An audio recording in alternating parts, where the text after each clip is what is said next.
They told me the engagement dinner was yesterday. 9 hours I drove, a box of heirlooms in my arms, only to be greeted like a stranger knocking at the wrong door. No hug, no apology, just a smile that said, "We've moved on without you." But what they didn't know, what even my son didn't know, was that inside that box were the maps our family once bled for, the ones my grandfather drew by candlelight. They weren't just stories, they were legacy. And that night, as I sat alone in a motel, tracing those lines with trembling fingers, I made a decision. I would no longer be the woman left out of the photo. I would no longer beg to be remembered. What I did next, quiet, legal, irreversible, took back more than land. It reclaimed the silence they'd tried to bury me in, and it echoed louder than any toast at their perfect little dinner. My name is Marian Ellison. I am 68 years old, and the house I live in has been quiet for almost a decade. Not the kind of quiet you long for after a busy day, but the kind that settles in when no one's called your name in a while. I've lived alone since Harold passed, my husband, my North Star. And since then, the rooms have been filled with echoes that don't answer back. This morning, I folded a wool blanket and laid it gently in the passenger seat. On top of it, I placed the wooden box. It wasn't large, but it was heavy in the way only legacy can be. Inside were the things I had guarded longer than I realized. 3 hand-drawn maps from the early 1900s, traced by candlelight by Harold's grandfather during the freight days, his wedding band, and a letter passed down through 3 generations, each woman adding a note for the next. Today, I would add mine. I was going to my son's engagement dinner. Caleb, my only child, my entire universe for over 3 decades. He'd called weeks ago, said they were keeping it small. Just family. I understood. I wasn't one to demand spotlights, but I had something important to give him, something he had once called treasure when he was only 7, sitting on my lap and tracing those same maps with jelly-stained fingers. He used to say, "Mama, these look like pirate maps." I'd smile and whisper, "They're better. They're real." I packed sandwiches the night before, egg salad, his favorite growing up, and set my alarm for 4:30 a.m. I knew the drive would take at least 9 hours, and my back wasn't what it used to be. But I didn't care. This wasn't about comfort, this was about timing. He was starting a new life, and I wanted to mark that beginning with something only I could give. The road stretched long, the way it always does when you're thinking more than watching. The first 3 hours passed with just the hum of tires and the rhythm of old gospel songs humming low from the radio. At a rest stop near Bakersfield, I opened the box again just to check. I ran my fingers along the edge of the oldest map. The ink had faded, but the curves of the river still whispered like memory. That map had survived floods, a fire in the barn in '72, and one accidental trip through the washing machine. I used to keep it rolled in linen in Harold's gun cabinet behind a lock I never gave to anyone else. When Caleb turned 21, I promised myself that one day I'd pass it to him. Not as a gift, but as a reminder. We come from people who survived by finding paths no one else could see. He used to love that story. He used to love me. Harold died when Caleb was 19. Cancer, fast and unrelenting. I still remember the way Caleb folded himself into me that first night, like he was 6 years old again. I thought loss would bring us closer. For a while, it did. He'd come home every other weekend, bring laundry, ask about old photos, but then life moved forward, as it should, and I became the voice on the phone he barely had time to answer, but I never stopped showing up. When he bought his first house, I helped clean out mold from the basement. When he started his real estate firm, I loaned him money. $12,000, no contract, no questions, because that's what mothers do. Now I was pulling into a neighborhood I didn't recognize. Newer homes, crisp lawns, silence too clean to be comforting. I hadn't been here since Christmas, nearly a year ago. I hadn't been invited since. The GPS told me I had arrived. I turned off the engine. My back ached, but my hands were steady. I stepped out slowly, the box still warm from the sun on the dashboard. His house stood before me, taller than I remembered. The porch had a new swing, a new mat that read, "Love grows here." I smiled at that. For a moment, I stood there, remembering the way Caleb used to build forts in the living room with every pillow we owned, the way Harold would call him Little General and salute him after dinner. That boy. That sweet boy. I walked up the steps and rang the bell. Inside, I could hear the soft clink of dishes, laughter, a woman's voice. Amelia's. I adjusted my grip on the box. The door opened. Amelia stood there, expression polite but pulled tight. She blinked, then said, "Oh, Marion. Hi." I smiled. "I brought something for the engagement dinner." She tilted her head. "Oh, they had it yesterday." I stood frozen on the porch. Amelia's words, simple, tidy, landed like cold water on bare skin. "Oh, they had it yesterday." For a moment, I didn't understand. I blinked, still holding the wooden box in my arms like it might fall apart. "I'm sorry?" Amelia adjusted her cardigan, her smile flattening into something more rehearsed. It was kind of a last-minute change. My parents were already in town, and it just made sense. Caleb thought it would be easier this way. Easier. 9 hours of driving, a box of heirlooms, and months of planning reduced to easier. I steadied my voice. "Can I come in? Just for a moment?" She looked over her shoulder the way people do when they're pretending to consider something they've already decided. "It's a little messy right now," she said. "We're still cleaning up. There's just a lot going on." I nodded, not because I agreed, but because I didn't trust my voice anymore. Behind her, I could hear laughter, Caleb's unmistakable deep and warm.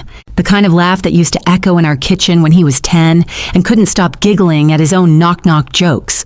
But he wasn't coming to the door. He wasn't even calling out a hello. Amelia shifted her weight. "Maybe we can find a better time. I'm sure Caleb will give you a call later." "Of course," I whispered. I turned, descended the steps carefully, like I was walking over broken glass. I didn't say goodbye.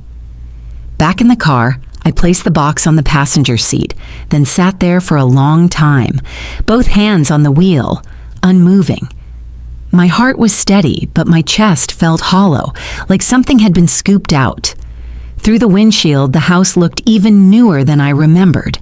And then, as I glanced at the wide living room window, I saw something that stole the breath from my lungs. At the dining table, surrounded by flickering candles and half-cleared plates, sat a woman I didn't recognize. Older, elegant, with silver hair pulled into a bun and a pearl necklace around her throat. She was laughing, gently tapping Caleb's arm, nodding along as Amelia poured her another glass of wine. She looked like she belonged there. My eyes didn't leave her face. There was something familiar in her posture, in the way she tilted her head when listening, in the quiet confidence of her presence. It hit me then, not just who she was, but what she represented. This was Amelia's stepmother, the woman she always called Mom 2.0 on Facebook, the one who organized the bridal shower, the one whose recipes Amelia always bragged about. And now she was seated at the table that should have had a chair for me. Not just forgotten, replaced. I didn't cry, I didn't scream, I just sat there and watched. The pain didn't come all at once. It settled slowly, like fog creeping in through a crack in the window. Finally, I started the car and pulled away. I didn't go far. I drove 2 miles up the road into a sleepy side street and parked in front of a motel with a faded sign that read, "Swan's Rest." The woman at the front desk didn't ask questions.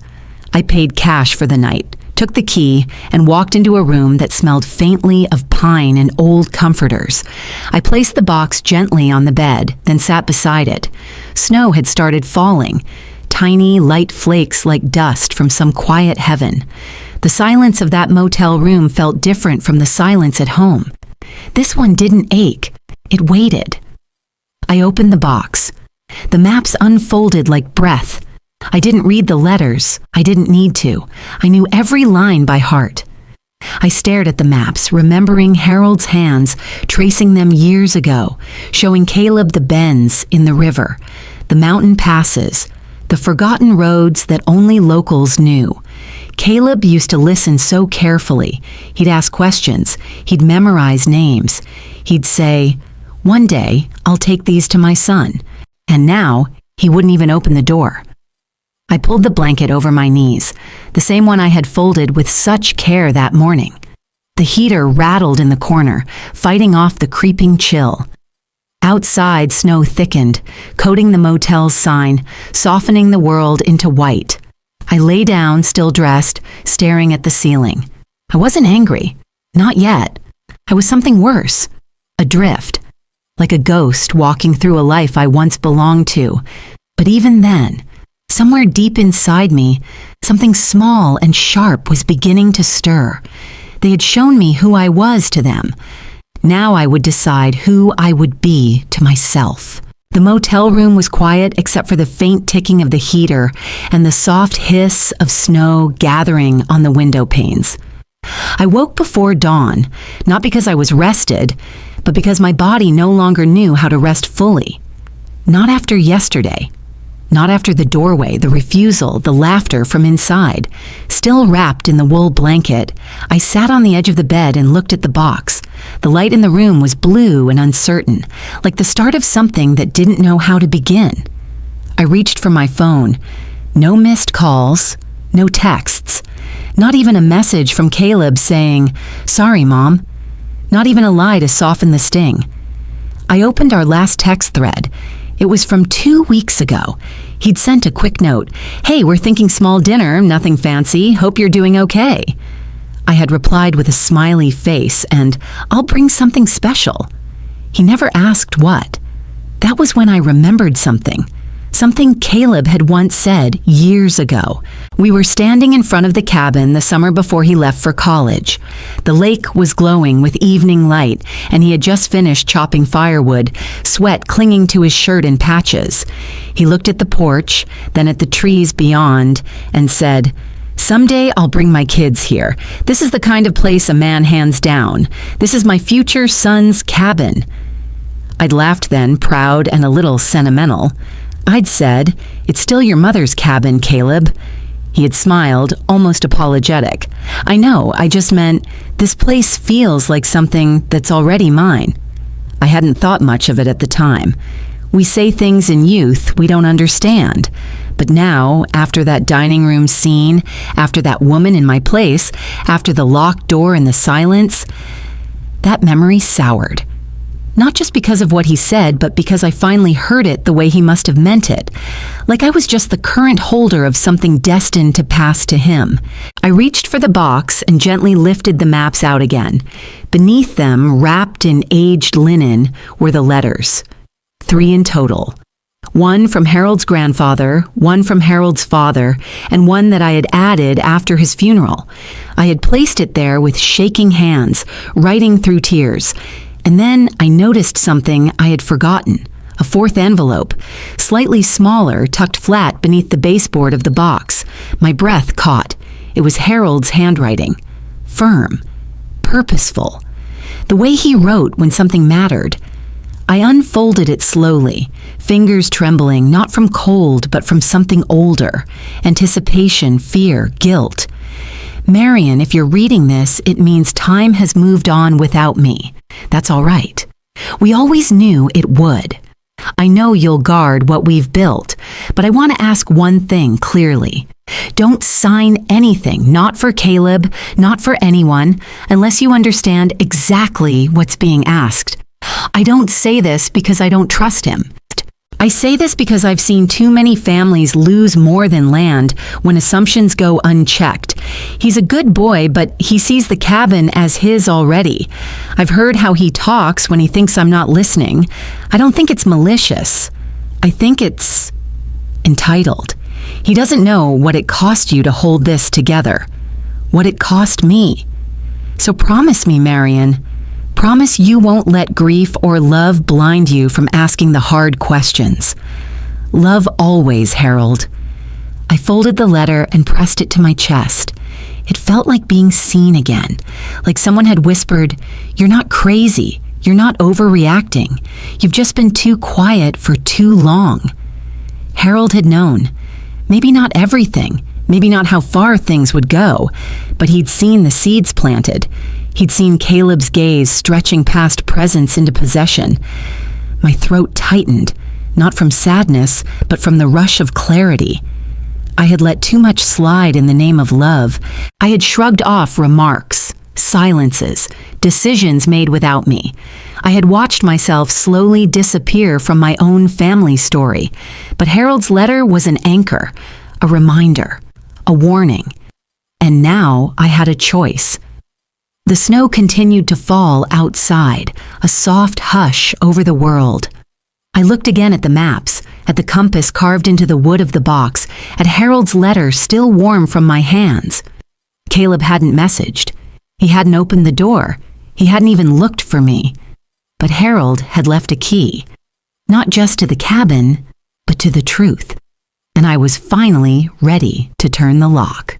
The snow followed me home, thin and reluctant. I arrived just before dark, headlights carving a narrow path through the gray, familiar streets of Blue Bluff. The house greeted me with the kind of silence that used to feel like loss but now carried a strange kind of relief. I was alone, but I was no longer pretending I wasn't. I carried the wooden box inside like a fragile truth, setting it gently on the dining table.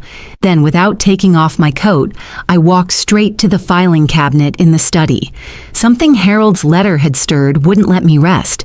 A thread, a whisper, something I'd ignored too long. The bottom drawer stuck, swollen from years of summer humidity, but I yanked it open and began pulling folders one by one. Taxes, deeds, receipts. And finally, a slim envelope marked correspondence. Inside, printed emails, dozens of them. I had forgotten I'd once insisted on printing digital records.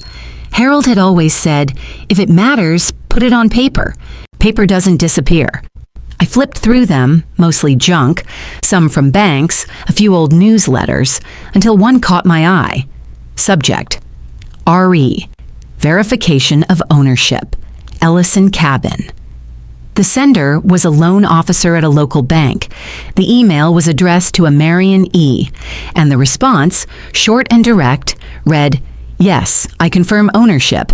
The property has been in our family for decades. It's currently managed under my son's name for estate planning purposes. Marion E." I stared at it, my heart slowing like a stalled clock. I hadn't written that. I hadn't responded to anything from a bank in years. There were two more emails, all in the same thread. One thanking me for confirming collateral status. Another with an attached PDF titled Preliminary Valuation, Ellison Property. A wave of nausea hit me, not just at the lie, but at how easily my name had been used. He hadn't just ignored me, he had impersonated me. I sat down, the pages trembling in my hand. Harold's warning echoed louder now. I was still absorbing that when I noticed a small envelope tucked between two water bills in the mailbox piled by the kitchen counter.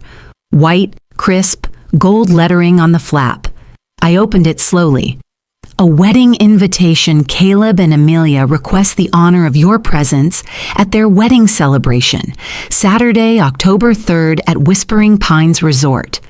My hand tightened around the card. October 3rd, that was in 6 weeks. They had moved the wedding up. 2 months early, no note, no explanation. And printed at the bottom in delicate italic font. Ceremony only, no reception. I closed my eyes and breathed. Then I turned the card over. On the back, printed in tiny gray text, venue provided by M&R Holdings, LLC. My stomach dropped. M&R. Miles and Renee, no. Marion and no. Caleb and Amelia. A quick search on my phone confirmed it. M&R Holdings was a limited liability company registered 6 months ago. Caleb was listed as the founder. The business address was a P.O. box in a nearby town. I kept scrolling. The LLC had taken out a short-term loan to develop Whispering Pines Resort, the same venue as the wedding. And the collateral? One lakeside cabin located in Blue Bluff, deed pending estate transition. They had used the cabin, my cabin, as collateral. The wedding wasn't just a celebration, it was a showcase, a stake in the ground, and they had no idea I knew. I placed the invitation beside Harold's letter. They looked like two sides of the same story, one warning, one wound, but I didn't cry, not anymore. Instead, I stood up, took my coat again, and grabbed the thin blue folder from the bookshelf, Harold's legal file. Inside were the names of every professional he'd trusted, including one woman I hadn't spoken to in over a decade, Meredith Connolly, a probate attorney who had helped Harold restructure our estate after his father passed. She wasn't flashy, she wasn't expensive, but she had always looked me in the eye, even when the room was full of men. I didn't call Caleb. I didn't text. I didn't ask for explanations I already had. Instead, I picked up the phone and dialed Meredith's office. Her receptionist answered. Meredith Connolly's office. How can I help you? I spoke clearly.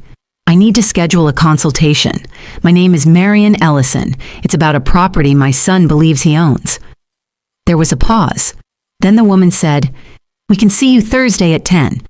Perfect, I replied. When I hung up, I walked into the kitchen and turned on the kettle. The snow outside had stopped, but inside, something colder had just settled in. And I wasn't going to let it stay. Thursday morning arrived with a cold wind and the taste of metal in the air. I dressed carefully, choosing the navy coat Harold always said made me look like I belonged behind a judge's bench. I didn't want to intimidate anyone, I just didn't want to feel small anymore. Meredith Connolly's office was tucked into a modest brick building off Main Street, with an old green awning and hand-painted lettering that hadn't changed since the 90s. I parked out front, walked in without hesitation. Her receptionist recognized me, though it had been over a decade. Mrs. Ellison, she's expecting you. I stepped into Meredith's office, and for a moment I felt the weight of time collapse. Same mahogany shelves, same smell of leather and printer ink. Meredith stood when I entered, her silver-streaked hair pulled into a low twist, glasses resting low on her nose. Marion, she said warmly, it's been a long time. I nodded. Too long. We didn't waste much time on pleasantries. I opened the leather briefcase I'd brought, slid across the wedding invitation, the LLC listing, and copies of the emails I'd found. Then, carefully, I placed Harold's letter on top. She read in silence, her face sharpening with every line. When she reached the bottom of Harold's handwriting, she looked up. Do you know if you ever signed anything related to transferring ownership of the cabin? I shook my head. Never knowingly. Harold and I held it jointly. After he passed, we agreed nothing would change unless I gave consent. I never did. She leaned back, eyes narrowing in thought. I'll run a title check and look for any quitclaim deeds. If what you're saying is true, and this LLC used your property as collateral, there has to be a chain of paperwork somewhere. We sat in quiet for a moment. Then I remembered something. Small, sharp, like a pebble in a shoe. There was a time, I said slowly, about a year ago. Caleb came by with some paperwork. Said it was for refinancing the car loan I'd co-signed years back. It looked harmless. One page. He said it just needed a signature for the bank to remove my name. I signed it without reading much. I didn't think... Meredith didn't flinch. She only asked one thing. Did he leave you a copy? No, I said, shame warming the back of my neck. He said it would be emailed. It never was. She nodded. That might be it. One of the oldest tricks in the book, sliding an unrelated document under the real one. You sign the top page, but the real signature is applied to the page behind it. Forgery by deception. It didn't feel like betrayal yet. It felt like disbelief holding its breath. Meredith stood and walked to her filing cabinet. Let me show you something. She pulled out a file marked Ellison Estate. Inside were old forms from the transfer of Harold's half of the cabin to my name, deeds, affidavits, witness statements. She placed them side by side with a copy of a newer document she had just printed from the county's online record system. "Look," she said, pointing to the signature. It was mine. But something about it felt off. The loop in the R was flatter. The O in Marion was wider. I always signed with tight, precise strokes. This was too clean, too practiced, like someone had traced it. "This is the document Caleb submitted to the county clerk," she said. "It names M&R Holdings as the current managing entity of the property. It's been used as collateral on a business line of credit." I stared at the page. My name, my signature, but not my consent. It wasn't just fraud, it was theft. Meredith placed a gentle hand on my wrist. "We can fight this, but it's going to get messy. Are you ready for that?" I didn't answer right away. I looked at Harold's letter again. I thought about the years I had spent holding my tongue, stepping aside, pretending that silence was the same as peace. "I'm not looking for a fight," I finally said, "but I'm done surrendering." She nodded. "Then let's start by getting every document ever filed in your name." I left her office with a folder and something sharper than resolve. Proof. Old wounds had reopened. But they weren't bleeding shame this time. They were bleeding clarity. The drive home from Meredith's office felt longer than usual, though the roads hadn't changed. The air outside the car window was sharp, autumn's chill cutting across the trees in waves of amber and rust. I didn't turn on the radio. I didn't call anyone. I just drove, letting the silence settle into me like snowfall. Back at home, I made tea. Poured it into Harold's old mug, the one with the chipped rim and faded lettering that read, "World's Okayest Dad." He used to drink from it every morning like it was a crown.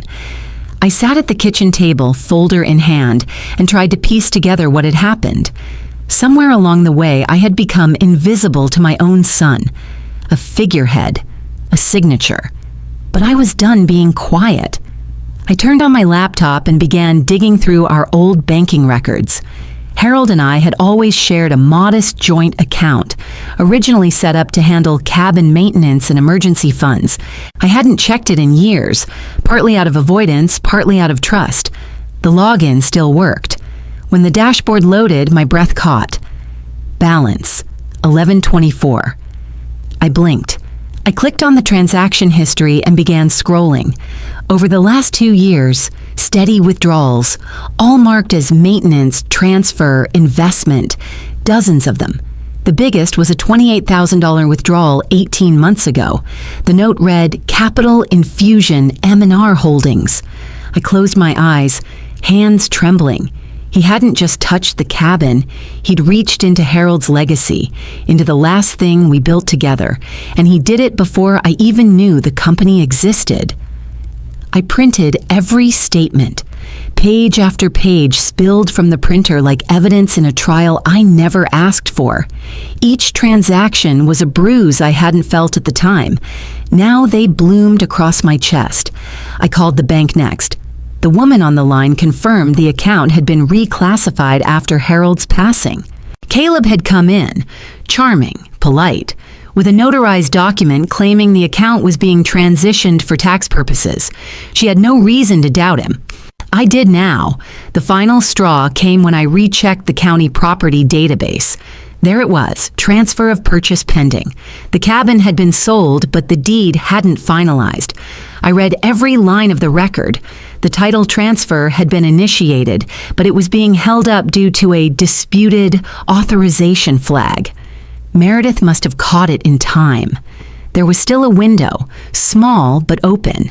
For the first time in days, I allowed myself to breathe, not because everything was okay, but because not everything was lost. I packed a small overnight bag and loaded the box of heirlooms into the back seat. The cabin was only a 2-hour drive north, nestled in the hills above the river, half forgotten by modern maps, but never by me. As I drove, I remembered the first time Harold and I saw it. Just a crumbling structure back then, with broken shutters and a roof that barely held. But he had looked at it like it was a castle. "We'll build it again," he'd said, "and one day, it'll outlive us both." That was before children, before Caleb, before the decades of sacrifice that followed. By the time I arrived, the sun was low, casting golden light through the branches. The cabin stood as it always had, weathered, proud, alive. I unlocked the door. The air inside was stale but comforting. I lit the fire, letting warmth push the chill from the corners of the room. Then I opened the box. The maps, the letters, the compass, the old ring Harold had worn until the arthritis took his hands. I sat cross-legged by the fireplace, holding the box in my lap. The flames danced across the walls like ghosts of old conversations. I whispered to the room. Not a prayer, not a plea, but a promise. "You don't get to take this," I said aloud. "You don't get to rewrite what we built." The words echoed off the wooden walls like an oath. I stayed there into the night, watching the fire burn down to embers, and I made myself one final vow. They may have taken the bank accounts, they may have forged my name, but this legacy, this land, this truth would not be taken without a fight. The wind picked up sometime after midnight, hissing against the shutters and pushing pine needles against the cabin roof like fingers scraping to be let in. But I was already awake, still curled near the fireplace, the box of heirlooms open beside me. The embers glowed with a fading persistence, and for a long while I let myself do nothing but listen. There's a different kind of silence in a place built by love. It doesn't feel empty. It feels attentive, like something is waiting to be remembered. I stood slowly, knees aching, and walked to the old bedroom. The sheets still smelled like cedar and dust. I hadn't stayed overnight here since Harold passed. As I folded the blanket down, something caught my eye beneath the bed, a thin sliver of metal poking out from the wooden frame. I knelt, reached under, and pulled out a small tin box, rusted at the corners but still intact.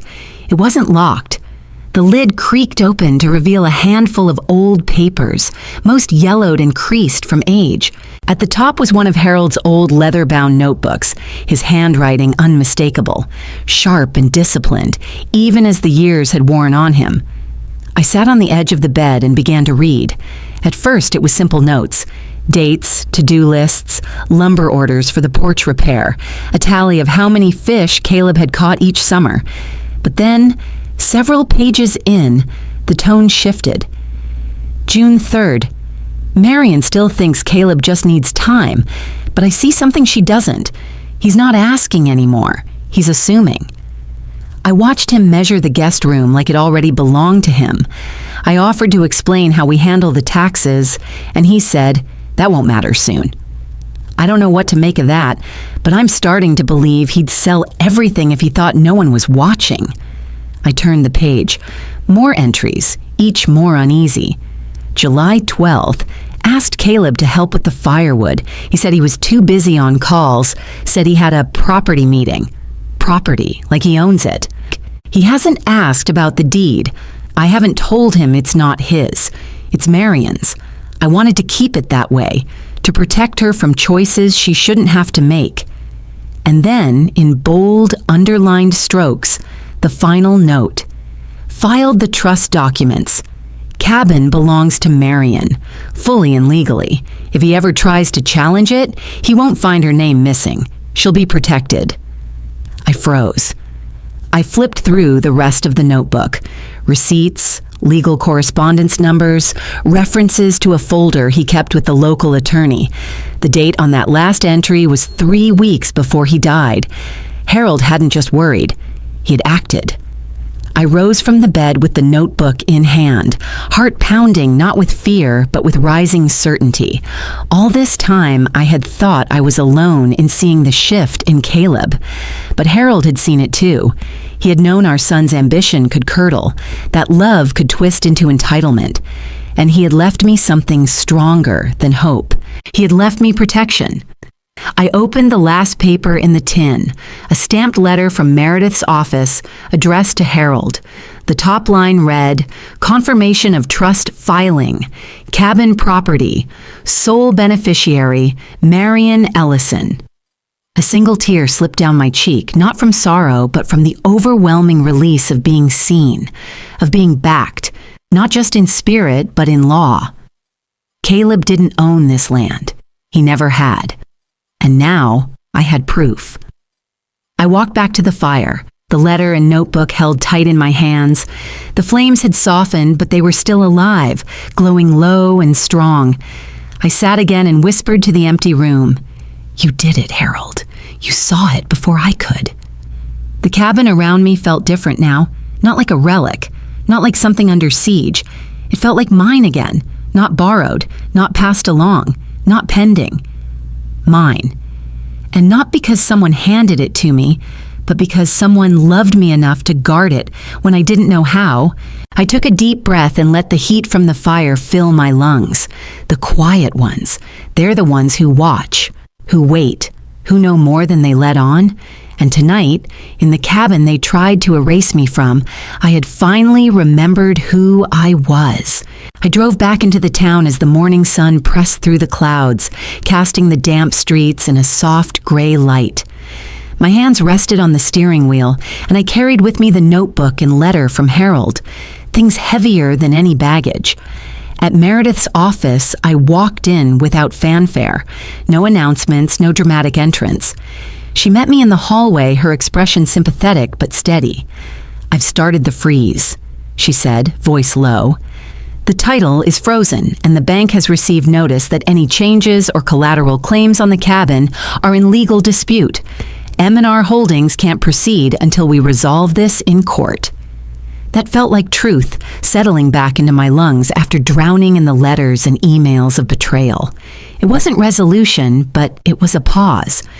I nodded silently, accepting her briefcase back. A warning, not a victory. I returned home under a sky bursting with pale light, the house somehow darker than when I left. Wide windows stared back, familiar and empty. Inside, I walked the quiet rooms without saying a word. Caleb's coffee cup sat on the kitchen island, steam long gone. Amelia's yoga mat lay rolled in the hallway. I moved through the spaces like a memory in physical form, collected my papers, locked the filing cabinet that held the financial statements Hendricks had printed, tapped the basement door soundlessly, then climbed the steps to my room and closed the door. For a long time, I stood there, listening. I didn't want confrontation, and I wouldn't offer one. This house, these walls, they had seen enough shouting. I'd rather let silence do the work. Later, I found myself in the kitchen, staring at the fridge door. There, in the soft glow of overhead lights, was a photograph I'd taken at Thanksgiving. Caleb, Amelia, and I clustered near the table, smiling. At least, that was what it used to show. Now only Caleb and Amelia remained. My half of the photo had been cut out cleanly and replaced by a professional headshot of a woman I barely recognized. Amelia's mother, her Mom 2.0, as she called her in passing. I stood in front of that fridge, glass in hand, and my heartbeat echoed in my ears. Not a slow, steady rhythm, but a crack forming, pressure building. They were erasing me, quietly, methodically, but silence doesn't erase. I lifted the photo, sliding it off at the edges. I didn't crumple it, I didn't cry. I tucked it into the drawer with Harold's notebook and the legal documents. I touched the edge of it a moment, then walked out of the kitchen. I didn't run into Caleb or Amelia that night. They retreated into their world, and I stayed in mine. I packed a small duffel with a week's worth of clothes, my toothbrush, my favorite shawl, and the wooden box of heirlooms. But I left a note on the bedside table. Not confrontational, not accusatory. "I'm going away for a bit. I love you both." Worm, and then I slipped out quietly, just like I had in the old photos, except that time, I was stepping into a future no one knew I'd claim. I stayed at the cabin that night. The wound there was deepening, but not for me. I felt an odd warmth stare back at me when I sat before the fire, remembering love, knowing love, and choosing survival. The next morning I returned home, calm, intentional. I pulled the folder in my hand and walked to the filing cabinet, placing it in a locked case in my trunk. I texted Meredith, "Moving forward, let me know next steps." No explanation. By the end of that week, I woke one morning to find boxes in the hallway, books, linens, a brass key beside them, the one that had opened Harold's cedar chest. Amelia's garden tools were gone. Caleb's desk had been moved. We no longer shared space the way we used to, but I wasn't part of the expulsion. I was stepping out on my own terms. While they were packing, I continued to sort legal papers, organizing notes for our case. I didn't join the dinner at night. I didn't take calls unless necessary. I was building, not in retaliation, but in reclamation. Then one evening, when they were both out, I found myself in the living room with the photo album. I flipped through pages, birthdays, holidays, moments of ordinary love. I didn't erase any of them, but I did pull out the ones with me in them and put them in a separate envelope labeled Keep. In another labeled Let Go went the images of me fading or missing entirely, so that when the dust settled, I'd keep what I choose to remember.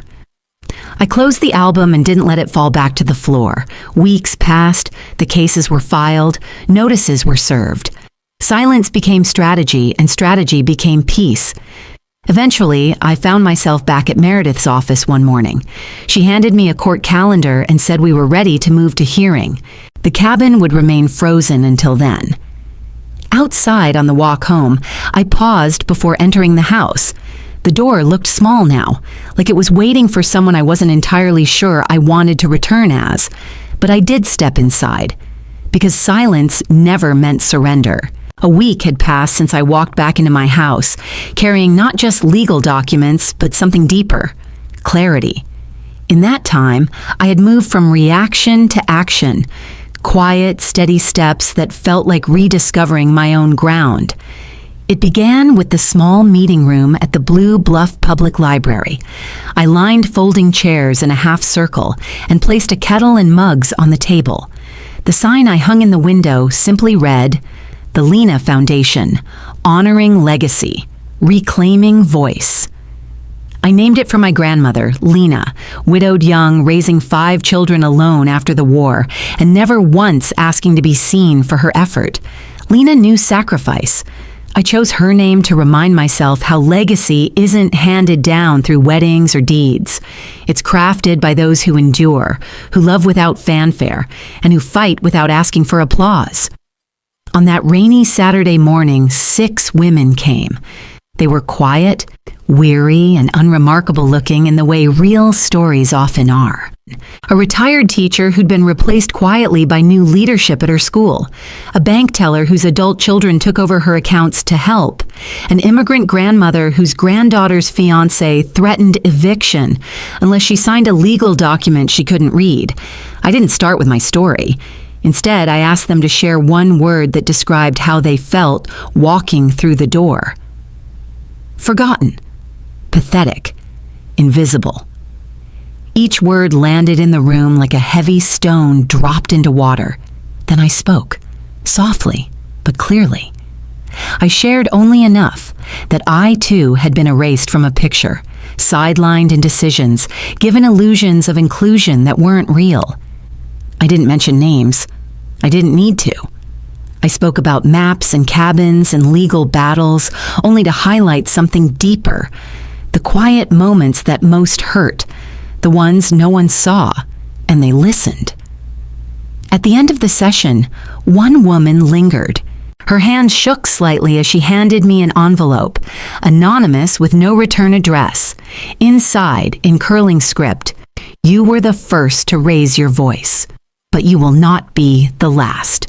The signature, Eleanor R.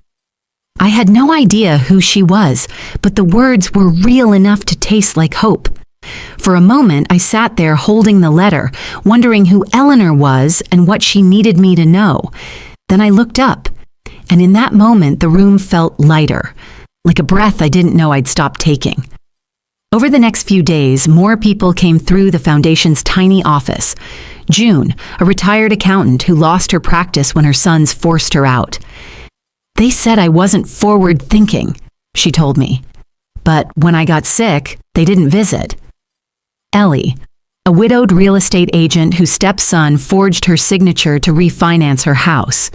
She wasn't asking for revenge. She wanted guidance, clarity, a place to speak her truth. I met with each of them. Coffee and legal aid, shared stories, the quiet energy of mutual recognition. None of it was big, none of it was loud, but each small moment felt like revival. And then came the invitation. A journalist, Bryn Harrow from the local paper, wrote a feature on the foundation and asked if she could attend our Saturday session. I agreed. No expectations, just presence. A week later, Bryn published, "In a quiet back room of the public library, something remarkable happens each Saturday morning. Women gather, not for applause, but to be seen, to reclaim the words taken from them." Lena's foundation, named for the unassuming woman at its center, is not about spotlight. It is about legacy, respect, and the hushed courage they call bravery. I read that and felt something warm and wide open behind my chest. Recognition, not for me, but for us. For all of us rewriting stories about being disposable. Shortly after, a call came from PBS. The producer's voice was steady, professional, curious. "She said she'd like you to join us for Women's Legacy Night," the assistant relayed. "Speak, your story." I took a breath. My first instinct was to say no, but then I thought of Lena, standing at her aging kitchen table, listening to the war news on a crackling radio, never asking to be noticed, only wanting to protect her children. So I said yes. When the night arrived, the old downtown theater smelled of velvet and history. I wore the navy dress Harold once said brought out the blue in my eyes. I didn't go to impress anyone. I went to remember who I was. Meredith sat near the front, her supportive smile like a beacon. I had 8 minutes and I did not pretend it would be easy. I started without name or title. When you erase someone's presence, first you remove the photos of their smile, I said. You erase their voice in polite gatherings. You slip their name out of the documents, and eventually they stop introducing themselves. That was me. I ended up fighting for a cabin, for bank accounts, for maps drawn by candlelight. But it wasn't the property I needed most. It was permission to matter. I spoke about the maps, about the title freeze, about the letter that read, "You were not forgotten." I spoke of the women who came to our foundation and how their stories weren't tragedies. They were lifeboats handed to others. When I finished, the applause began, not in waves, but in single, steady hands closing and opening again. The hush was a standing ovation. I walked off the stage the way I had walked into the cabin, into healing, not destruction. That night, I returned home to an empty refrigerator and a quiet house. They didn't contact me, not Caleb, not Amelia, and I didn't need them to, because the sound in my chest was louder. It was the quiet, durable echo of permission granted to myself. The night air was cool as I stepped onto the stage of the Old Town Theater. The lighting had shifted since the last time I'd been there. This time it was softer, more forgiving. I stood at the microphone, hands folded in front of me, my voice steady, but something behind it still trembling. The weight of every woman who had shared a pew, a kitchen, a secret, a fear. The theme of the evening was Legacy Women's Night, honoring women who built, carried, defended, and reclaimed legacies without anyone watching. I was introduced simply Marian Ellison, a mother, a survivor, an unexpected steward of legacy. No fanfare, and that suited me. When I began, I didn't speak of houses, deeds, or courts. I spoke of maps drawn by candlelight and heirlooms held too long. I spoke of a door slammed in my face and the silence that followed. Not the absence of noise, but the absence of belonging. I spoke of women across the world and across seasons of life, widows, mothers, daughters, who once held voices but were told to hush, women whose names were omitted from stories, whose choices were taken from them, whose presence became optional. I didn't say the word Caleb. I didn't say Amelia. But what I said echoed in the room with familiarity. When you take away a woman's right to open a door, to sign her name, to appear in a photograph, you do more than silence her. You erase chapters before they're written. But bravery isn't always loud. Sometimes it's the quiet way a person looks back, unflinching. I paused, not expecting applause, but hearing footsteps, gentle, starting in the back, spreading forward. When I began again, I spoke not from sorrow, but from the center of my breath. I don't need the sound of praise. I need the hush of recognition. Not for me, but for every woman who has handled history as if it were a secret. Legacy isn't about monuments. It's about the lives you stand for when no one's watching. The audience sat with us in that hush. By the time I stepped off the stage, the applause was quiet, dignified, not for a speech, but for presence. An acknowledgement that reclamation doesn't always look like victory banners. Sometimes it looks like a woman standing in her own voice after years of fading. That night, when I returned home, the house was empty and candlelit from the hallway lamp. I didn't find a note. I didn't need to. The change had already begun. The next morning, a letter awaited me on the foundation's desk from Caleb. Dear Mom, I saw your segment on PBS. I want you to know I am deeply hurt. You publicly aired our family's private struggles and cast me in a way that feels unfair. I'd like to ask that you refrain from discussing family matters in public forums moving forward. If you continue, I may be forced to consult counsel about defamation. I hope you understand. Love, when I still felt it, Caleb. I read it and felt nothing. Not fear, not sorrow, just a long, steady exhale. Whatever love remained had already drowned in silence. There was no crossroads left to cross. That morning, the front door opened as usual. Amelia entered carrying a grocery bag. I didn't look up. I didn't greet her. She hesitated, purse strap sliding off her shoulder. She said something. I think it was about dinner plans. But I didn't respond. I didn't need to. Instead, I went to the meeting room in the foundation's modest office. It was early, damp light filtering through the window. I unlocked the door and watched as women walked in at their own pace. The first woman was the retired teacher, shoulders still a little stooped, but with eyes that lifted when she saw me. The bank teller came next, the immigrant grandmother who held my hand quietly before the session began. They didn't look for praise. They looked for space, for solidarity, for someone who understood, and I understood. I welcomed them one by one with nothing more than a calm, knowing presence. No words needed. Later, the inbox of the Lena Foundation pinged. Messages from women nearer and farther. Thank you for giving me permission to speak my truth. I came back to my name today. I sat because you stood. These weren't headlines. These were echoes of survival. When evening fell, I sat in the chair by the window, lamp on, book half read, and I realized my win had coalesced quietly, in corners, in mailboxes, in dead-of-night decisions, not in verdicts or signatures, but in being seen. Caleb's threat hung in legal paper, but it no longer filled me with worry. It filled me with clarity. Not everyone deserves the chance to reshape your story. Legacy doesn't need applause. It needs authenticity. And that I had learned to hold and to offer.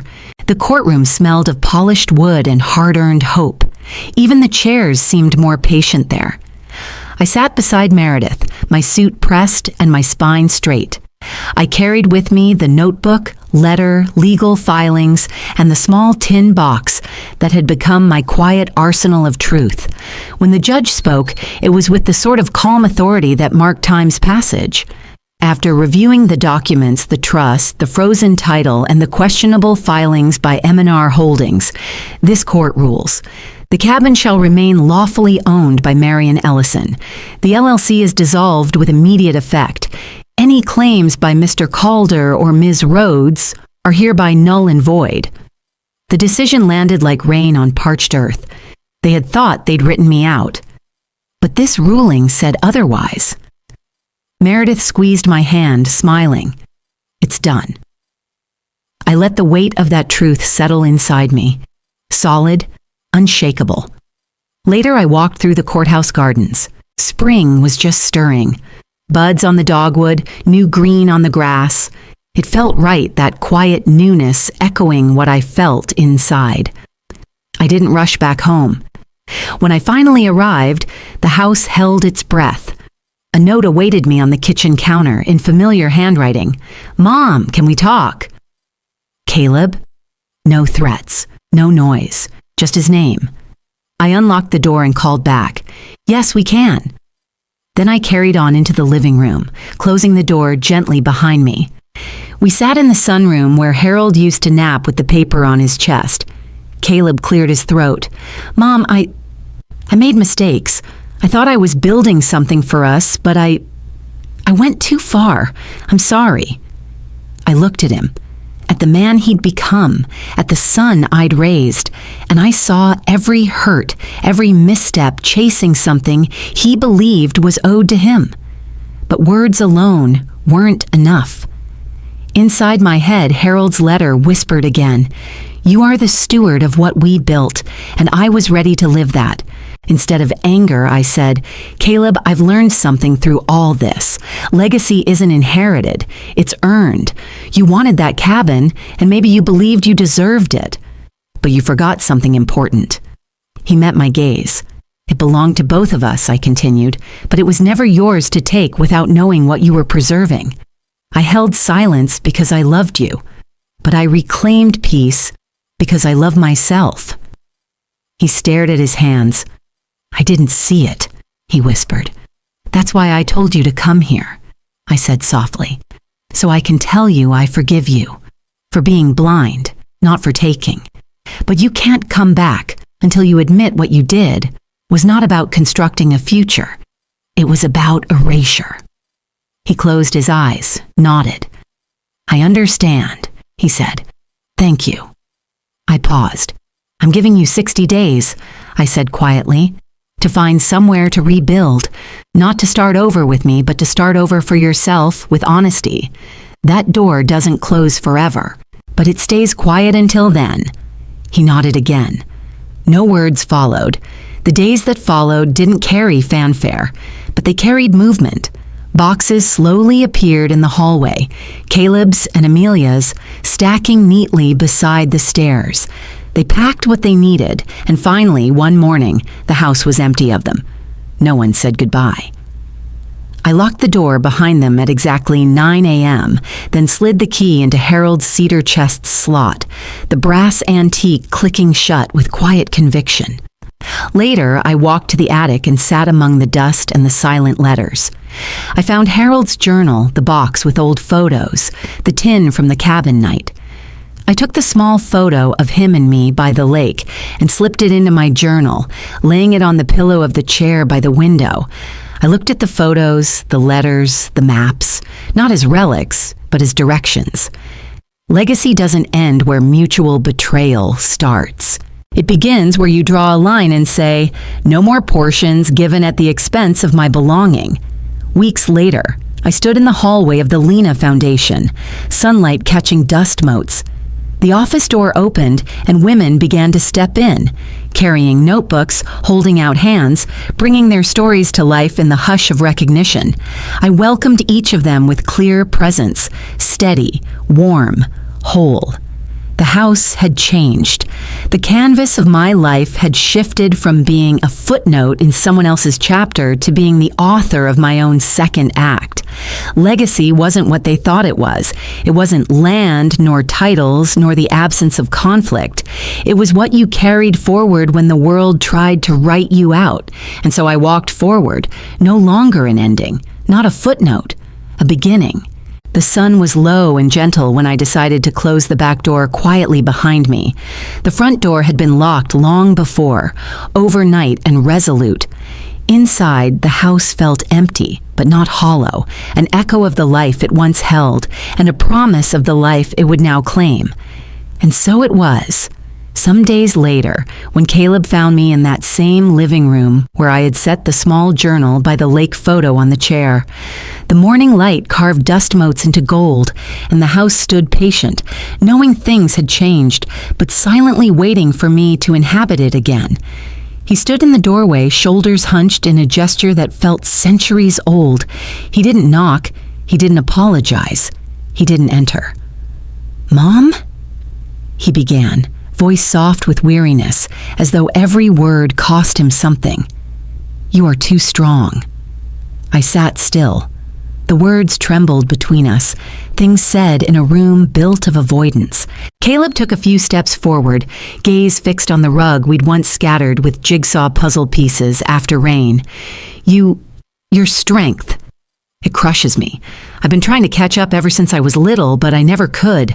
I feel broken under it. I let the silence sit there, allowing it to breathe. Then I rose and walked over to him, closing the small distance. I didn't touch him.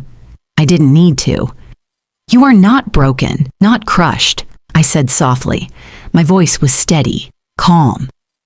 "You've just never learned how to stand tall on your own 2 feet. But that's not your shame. That's your lesson." His shoulders eased as though he recognized a mirage of peace in me, but he didn't step closer. I turned away and walked into the kitchen, where a small succulent stood on the sill, a silent witness to nights spent waiting in empty chairs. I lifted Caleb's wedding invitation from 2 months before and dropped it quietly in the trash can. I returned to him. "You have 60 days, I said. Not because I want you gone forever, but because I don't need to be the vessel where your guilt and ambition collide." He nodded, eyes distant, but there was honesty there. We didn't argue. We just existed in a room that had changed from prison to threshold. 45 days passed after that. The boxes stacked in the hallway mirrored our shifting narrative, each labeled with room names or keep or let go. The day they finally left, the house felt both colder and quieter, like a steadied breath after letting go of a burden. I didn't lock the door behind them this time. I didn't need to. The house would stay open, not for them, but for me. A week later, I arrived at the Foundation's office just as the morning light began to pool on the desk. I opened the door wide and stood at the entrance, shoulders relaxed. The first woman who stepped in was the retired teacher. Her wrinkled hands held a cup of tea and a tremor of gratitude in her eyes. I looked her in the eye and said, "You can start from here." My voice was warm, gentle, an invitation and a grounding. Behind her came others, some smiling wearily, others with teary eyes, some holding letters, others just their stories. I greeted each one the same. No speeches, no lies, just presence. That afternoon, I sat at my desk and reread the messages that had arrived since the PBS broadcast. "Because of you, I sat at my table for the first time in years. My granddaughter no longer avoids my house. I found my name again." These words were not trophies. They were the pulse of legacy alive. That night, I lit a fire in my living room again, the hearth that had once healed and now reclaimed. I sat beside it, journal in hand, and listened to the quiet as if it were a new kind of music. Outside, the wind rustled through the oak trees, soft and steadfast. Inside, I realized something true. I had finally refused to be a footnote in someone else's story. I had reclaimed my seat at the table, and in doing so, I had built a room where others could finally sit down too. So I closed my journal, placed it beside Harold's photo, and let the night hold me with its steady cloak. I had begun again, by invitation, not erasure. Legacy wasn't about who left you behind. It was about remembering who you were meant to be. And that was where I began.